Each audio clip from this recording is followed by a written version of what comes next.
Ladies and gentlemen, welcome to my channel. Chad Wesselkamper here.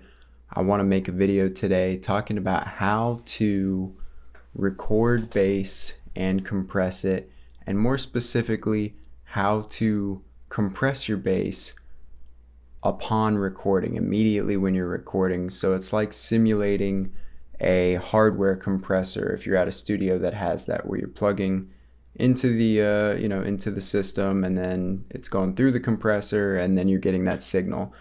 I had wanted to figure out how to do that, how to get that sound, how to compress the bass on the way in, and I'll be showing you guys that today, and then I'll be demonstrating what kind of different sounds you get from the compressor, and then I'm actually going to put it into a little beat so that you can kind of hear it in a mix, and maybe we can mess around with it a little bit. I'm using Logic Pro. I know it's very similar on Ableton or Pro Tools, so I'm pretty sure you can just kind of transfer the skills over to there, but specifically I'll be going through it in Logic Pro today, and I'm going to show you how to set it up right now. So let's go to the computer. We're in Logic Pro. I've got some instruments already added in there for the beat that we'll touch on later, but when you're ready to record your bass guitar or any instrument, you're going to add a new instrument, and this screen will come up when you open Logic Pro, and we're going to go to audio. We're going to go to input 1 if you're using input 1. Make sure your outputs are regular stereo output 1 and 2. That's kind of our main stereo out. And then we're going to press create. I'm going to move that to the top, make sure it's panned to the center. I'm going to take the input monitoring off. I'm going to call this bass guitar.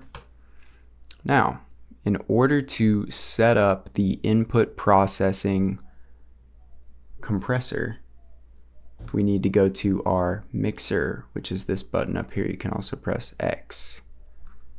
And what we're going to do now is go to options right here at the top of the mixer. We're going to press create new auxiliary channel strip. Now, if it doesn't show up immediately for you, have no fear. All you need to do is go over to here where my pointer is and click all. And we're going to call this bass in. And we're going to make sure that the fader is all the way up. And for this bass in auxiliary channel, we want the input source to be our input where the bass guitar is. So mine is input 1. Now we want the output right here to be a bus, and I'll just use bus 1. That's going to create a bus. We can actually get rid of that as we don't need it. It's just for routing. And then on our bass guitar track that we started off with, this one right here, we're going to make the input of that track bus 1. And now that's going to work for our recording setup. Now, what we do next is we go over to our auxiliary channel right here, and we're going to go into the audio effects so we can put a plugin in. And I'm going to be using the Universal Audio 1176 compressor. I'm going to hit that right there. And now it's going to come up for us. We got our compressor here. So when I plug in the bass guitar and we start recording, it's going to be catching the signal, it's going to be compressing it, and then when you're done recording, the bass signal is already compressed and has a certain tone to it. Now, if you're going into an audio interface like a Scarlett or PreSonus or an Apollo, I'm using an Apollo today, an Apollo Twin, you're going to plug in your bass guitar or your guitar or whatever instrument or mic, etc., and you need to give it some gain so that we can actually record the bass properly.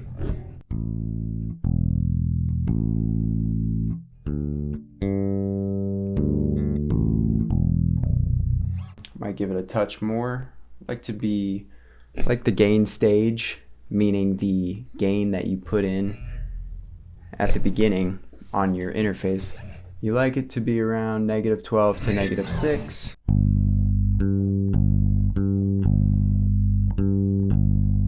Peaking at around -9. Now you can already see on the compressor that's pulled up that I'm getting some compression.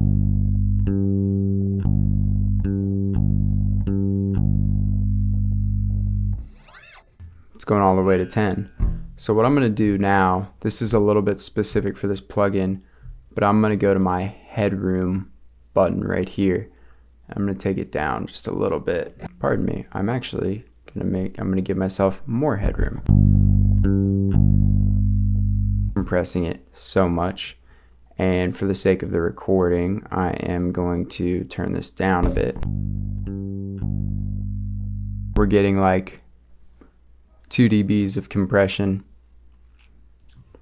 I'm gonna add a little bit of compression to it on this input wheel, and then typically you would compensate. I might not do that right now just because I know it'll be loud enough. And then what we're gonna do is we're gonna make the attack on the faster side, on the quite a bit faster side, and then we're gonna make the release pretty slow. And we have a ratio of 4 going right now.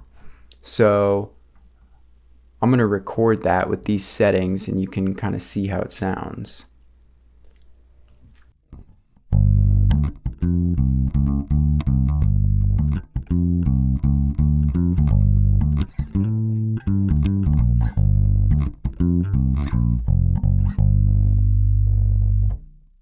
Now let's take a listen back to that.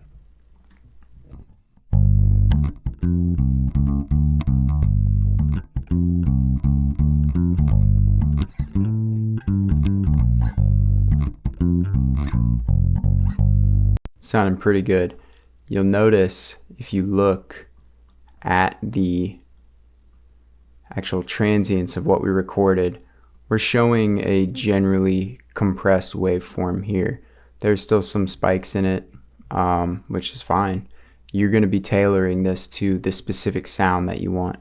So let's do another demo where I up the compression even more. I'm going to make the attack slower and the release pretty fast, and then I'm going to go to that ratio of 8.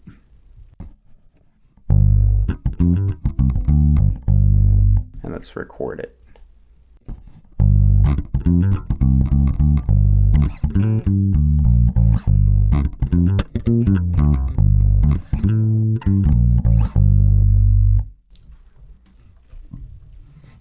Let's hear that back.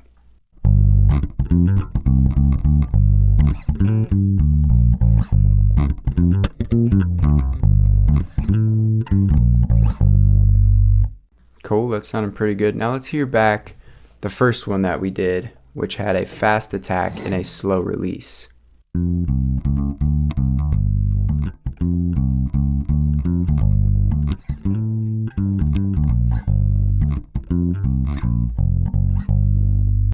Nice, now let's hear the one that has the slow attack and fast release.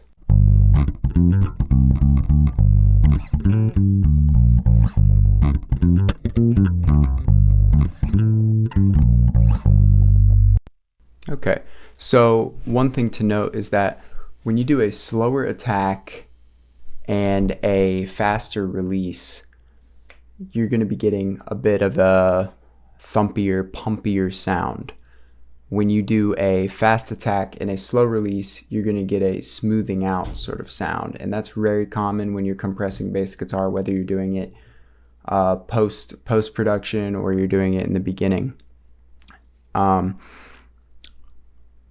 We can finagle the settings on the compressor to get all sorts of stuff. I'm gonna do a just for the heck of it, I'm gonna do a fast attack and a fast release, and I'm actually gonna turn the gain down just a bit, and I'm gonna do something weird and go all the way to 20, and let's just see what happens.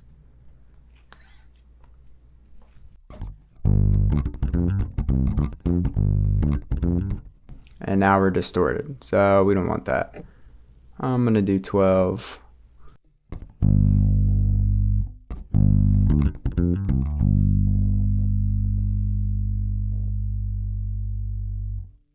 Actually, we're gonna go back down to 4 so that we don't get too much distortion. Now let's record this.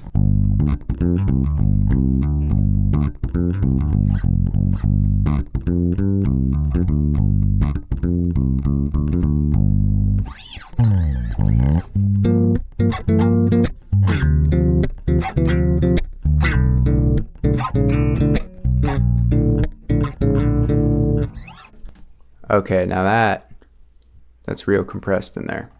Very even. Let's hear that back.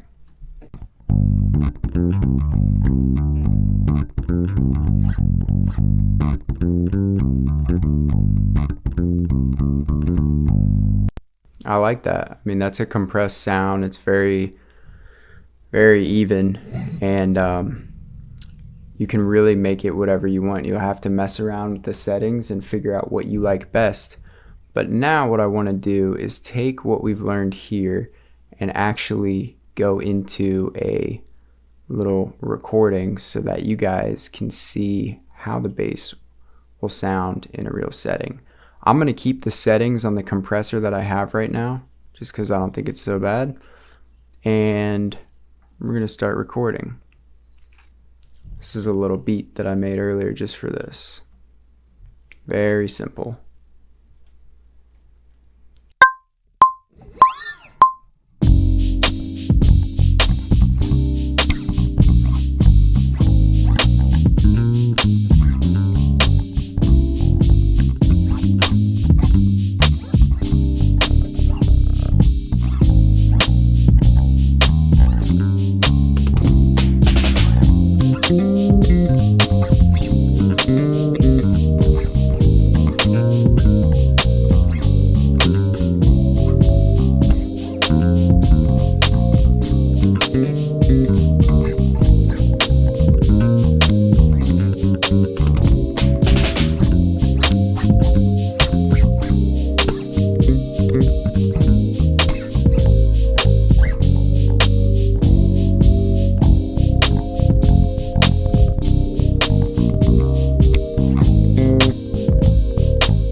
Okay, I could really feel it while I was playing, more than I could while just demonstrating it. Now look at that. Look at that waveform there. Extremely uniform. That's probably too compressed for a general recording. Compression on the way in should be a little bit more nuanced so that you keep your dynamic range if that's something that you have in whatever song you're recording, and also it just gives you more to work with should you want to later on. So let's actually hear that back and see kind of what the vibe is on that.